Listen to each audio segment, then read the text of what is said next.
মুখ্যমন্ত্ৰী হিমন্ত বিশ্ব শৰ্মা ইমান হংকাৰ নহব স্পষ্ট কথা ইমান ক্ষমতাই আপোনাৰ মূৰত ধৰিছে যি মন যায় হেতু আপুনি এতিয়া কৰিছে নহয় জানো খিলঞ্জীয়া মানুহৰ ওপৰত উচ্ছেদ চলাইছে হা লখিমপুৰ এঙাৰকুৱা হিঙিমাৰীত কেনে ধৰণে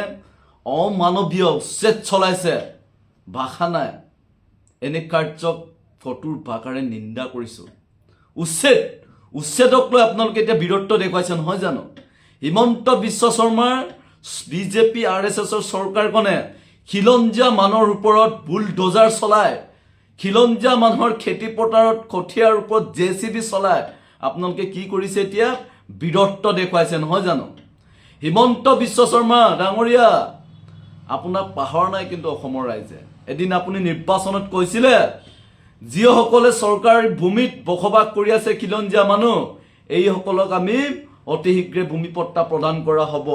ক'ত গ'ল এয়া নিৰ্বাচনী প্ৰতিশ্ৰুতি হিমন্ত বিশ্ব শৰ্মা ডাঙৰীয়া হা খিলঞ্জীয়াৰ ওপৰত আপুনি এতিয়া উচ্ছেদ চলাইছে তাৰ প্ৰত্যুত্তৰ কিন্তু আপোনাক অসমীয়া ৰাইজে অসমৰ জনগণে দিব কিন্তু আপোনাক ইভিএমৰ জৰিয়তে দিব ইমান হংকাৰ নব ইমান হংকাৰ এদিন পঠন হ'ব আজি আপোনাৰ যি মন যায় প্ৰশাসন আৰক্ষী প্ৰশাসন জিলা প্ৰশাসনক এতিয়া যেনেধৰণে যি মন যায় আৰএছএছৰ ছত্ৰছায়াত নাগপুৰৰ ছত্ৰছায়াত আপুনি এতিয়া খিলঞ্জীয়াৰ ওপৰত আপুনি অত্যাচাৰ কৰা আৰম্ভ কৰিছে যেতিয়া আপোনাৰ নিজৰ ঘৰখন অপুনৰ ঘৰখন যেতিয়া কোনোবাই বুলডোজাৰ কোনোবাই জেচিবি লগাই যেতিয়া ভাঙে তেতিয়া আপুনি নিজে অনুতপ্ত কৰিব পাৰিলেহেঁতেন আপুনি এজন জনপ্ৰতিনিধি এজন মুখ্যমন্ত্ৰী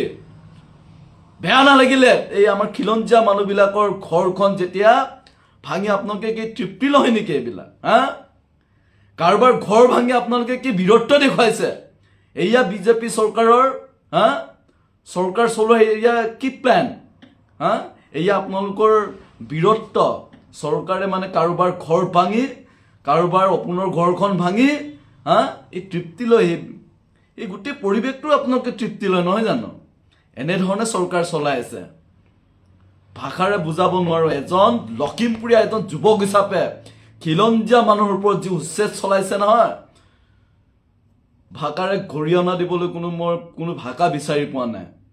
এদিন তাৰ প্ৰত্যুত্তৰ কিন্তু দিয়া হ'ব আমি দিম কিন্তু আপোনালোকৰ এই চৰকাৰখনে এতিয়া জনগণৰ ওপৰত যেনেধৰণে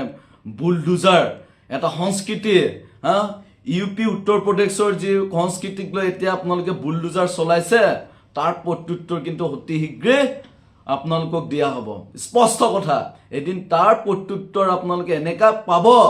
এটা সময়ত আজি আপোনালোকৰ এছপি আপোনাৰ মতে চলে ডিচি আপোনাৰ মতে চলে এটা সময়ত আপোনাৰ পিয়ন এজনেও আপোনাৰ কথাত গুৰুত্ব নিদিয়ে এটা পৰিস্থিতি আপোনাক ইয়াত দেখুৱাম অসমৰ ৰাইজে চাব হিমন্ত বিশ্ব শৰ্মা ডাঙৰীয়া মনত ৰাখিব আপোনাৰ এনেকুৱা এটা দিন আহিব য'তলৈকে এজন পিয়ন এজন আৰক্ষী ঘনিষ্ঠ বলো কিন্তু আপোনাৰ কথাত কোনো গুৰুত্ব নিদিয়া পৰিৱেশ অতি কম দিনৰ ভিতৰত এনেকুৱা পৰিস্থিতি দেখিবলৈ আপুনি সাজু হৈ থাকক স্পষ্ট কথা